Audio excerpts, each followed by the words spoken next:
I talk boxing and MMA like nobody else does. Tune into the FightBig.com podcast show.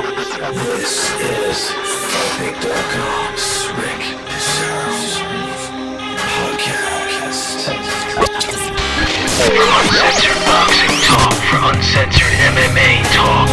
Tune into the FightBig.com podcast show. What's up, dudes? It's Friday, 7:30 p.m. I'm broadcasting here out of my lair, deep someplace in New York. What's up? It's been a little bit. I've been really busy, sorry. Haven't put out a podcast in a little bit, a vlogcast or whatever they call them nowadays. I figure the visual is just as good as the audio because you got guys that actually listen to the audio, some of my friends, and then you got the visual, which is a whole nother audience on YouTube. But what's up, dudes? Halloween just passed us by, and I wanted to do a show after the Hopkins bout, and we all know Hopkins went out. Like, in my opinion, you could show a piece of paper to anybody, and I'm a Hopkins fan, and I'm just sorry, guys. I think that he wanted another payday, and it kind of like backfired on him. And Hopkins was like, "Yeah, let me get another payday. Let me do with what's his face did a couple of months ago, about a year ago, Cintron jump out of the ring and try to get away with a no contest, and it didn't quite work out for him. But let me jump right into this whole thing on the undercard, which was an awesome, amazing fight, in my opinion, the Linares fight versus DeMarco.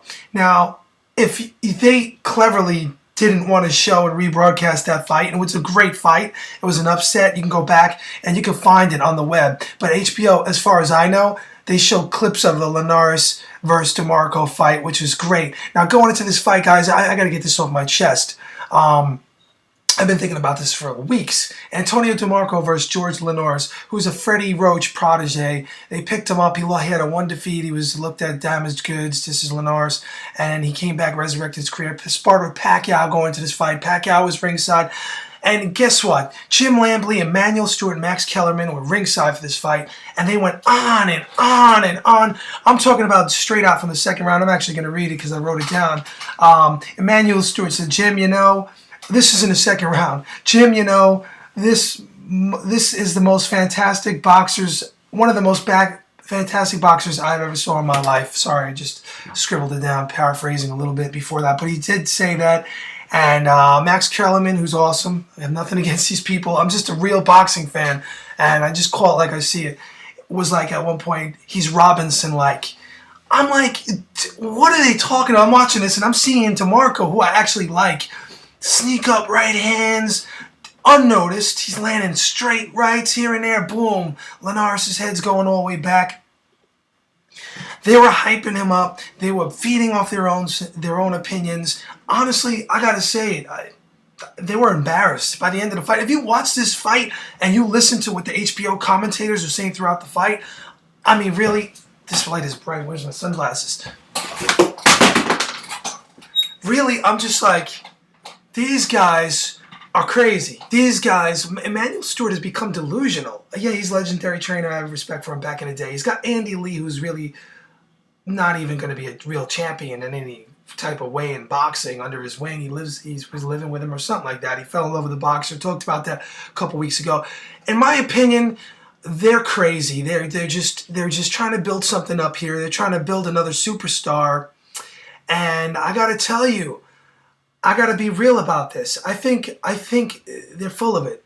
And what happened was, if you continue to watch the fight, they were in denial up until the knockout. You see DeMarco just breaking this guy down. Linares is a bloody mess.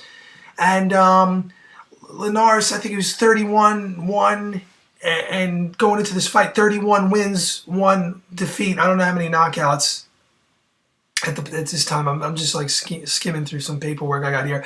Antonio DeMarco was 25 wins, 2 losses, 1 draw going into the fight. And I got to tell you guys, you got to find this fight. It's on the web. I can't give any links or anything like that, but it's on the web. Look for it. Watch it. And HBO, when they like showed you the last live fight that they had, they stuck the undercard in. They rebroadcasted Chad Dawson. That's right, Hopkins, and they stuck the Linares versus DeMarco fight in there. And I said, I know they're not going to let you hear what these guys were saying. Like, Robinson, he's amazing, he's fantastic. Oh my God, he's a well-oiled machine. They were totally dismissing DeMarco as if his skill set didn't even exist. What was going on in the ring? They couldn't see it. And they were brainwashing people like they're doing, in my opinion, with Cinnamon. See, DeMarco's a Mexican fighter, and he's fantastic. Cinnamon Alvarez is just another built machine hype-up job, in my opinion. Freddie Roach, amazing trainer. Yes, Pacquiao is awesome. I'm a giant fan. Has nothing to do with Linares. They have him in a gym. They were grooming him to be another spectacular fighter. He's not. Bottom line. And he got beat. He got this guy just wore him down with the blue collar workman-like skills and big heart, and he just broke him down. And the HBO team were in complete denial about it until the point where DeMarco knocked him out. Jim Lampley was like, Linares KOs, this is paraphrasing, KOs DeMarco. And he said it backwards, and he stuttered, and he goes, oh, I meant DeMarco, because he had it in his brain, they all did, that what they were saying was true. And Emmanuel Stewart was like, I think, at the end of the fight, that his injuries, being Lara's injuries, had a lot to do with him losing, and he stopped short of, in the mid-sentence. Ridiculous. They were embarrassed. You could hear it. And this goes back to the whole point. What I'm trying to make the point is that don't try to fool real boxing fans. Real boxing fans know what they're seeing, but what they do is they fool the public. And you can't fool all the people all the time, and you're not fooling me ever, because I know what I'm looking at, and I don't get influenced by commentators that are sitting ringside. Yeah, they're on HBO. They know what they're talking about. They're there. They should know all the time, right? But they made a big mistake, and they were totally dismissing this guy's skills. Going back in the day, I think it was 99, I actually predicted that Barrera was going to defeat Nazim Hamed, and going into that fight, I think some of the HBO people were like all hyped up on Nazim Hamed, but they didn't realize what I already knew, that Kevin Kelly, who was aging at the time, almost knocked Hamed out. So I said, how the hell is Hamed going to beat a real boxer who changed his skills midway? Barrera used to be just a slugger, but he improved on his skills, and he was dominating, and he was great. It was just totally dismissing Barrera. A lot of people were laughing at me back then. But, fast forward 2011, this is what went down. And a couple weeks ago, and it was like, wow, really? Oh, I can't believe this. They're hyping this guy. You got to hear it. I mean, you could pull all the clips. All it is Linares, how amazing and fantastic and wonderful. And he's the next second coming of Pacquiao in the ring. I could see if you're saying that, if you're Emmanuel Stewart, and you're saying that about Pacquiao, or anybody, a Sergio Martinez, someone who's proven already, someone that went in there and fought quality opposition and was consistently banging them out. You can't go in a boxing match and try to hype a guy up like Linares and say he's this, he's that, he's the best fighter I've ever seen, because you're going to make a total ass out of yourself, and that's what these guys did. This is one man's opinion, and I'm sorry, that's how I feel, and someone's got to say it, and that's how I'm calling it. You want real stuff, you come right here, fightbig.com. I'm your boy Rick. What's up? So, the latest buzz today is Floyd Mayweather might fight Pacquiao. Pacquiao wants to take him out, take winner take all. He was joking on what was it, the Jimmy Kimmel show? One of those shows. And how do I feel about that? I gotta believe it. I gotta see to believe it. I think that Floyd Mayweather, like I always say, can fight 5 more Victor Ortiz type level fighters. He's going to win easy. And why take the chance in taking a 0 and a loss at 36 when you can fight a few more Berto level opposition type fighters, which are B level fighters, and win and get the hell out of the game? I mean, that's what I think he's going to do. There's always going to be an excuse there. So I'm not buying into any of this hype that after Marquez versus Pacquiao coming up in a couple weeks, that they're going to fight. We got James Kirkland versus Angulo this weekend. That looks to be a fantastic fight because it's hard to pick. And hard to pick kind of fights make wars like Berto versus Ortiz. I think it could be that type of a fight. I got to go with Angulo because Kirkland's chin, he lost. He's just always getting rocked. And we all know how he got upset by that Japanese fighter. I should know the guy's name. It's kind of like in there, but, I don't have it in front of me. And I'm just talking real boxing right off the head right now. And I'll tell you guys what. I'm going to be there watching this fight this weekend. Don't miss this one because it's going to be great. And I think at the end of the day, Angulo's going to be standing there with the win via KO.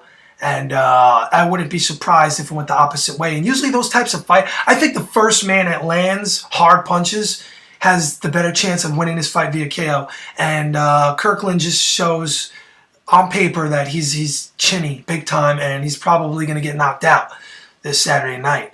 And I can't wait. It's going to be an awesome fight. These guys just go for it. They bang it out. That's going down, guys. I'm looking forward to Marquez Pacquiao. I still say the fight would have been a lot different back in the day.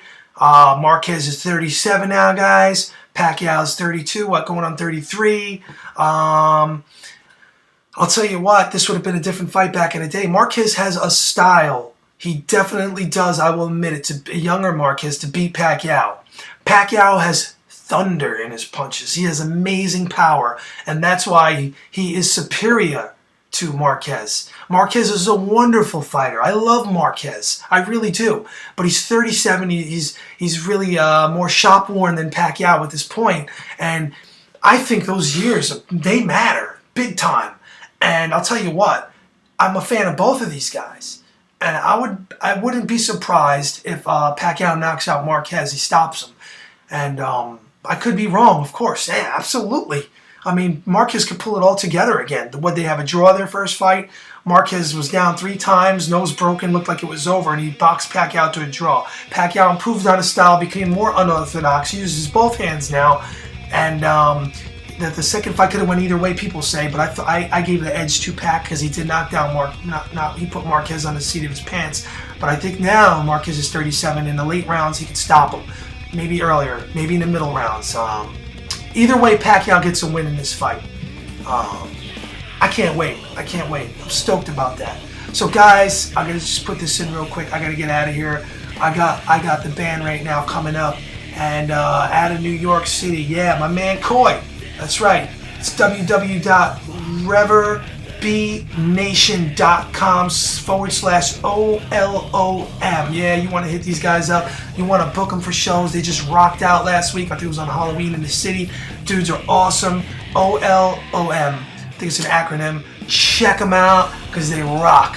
And you got any music you want to submit, hip-hop, rap, rock, metal, whatever, you're a boxing fan, fight fan, you know me, you know I got your back, and I'll put your join in at the end of the show. So guys, go to fightbig.com, hit me up wherever, Gmail at fightbig.com, and I'm there. Now check out this song, it's pretty awesome, and I believe it's called Power.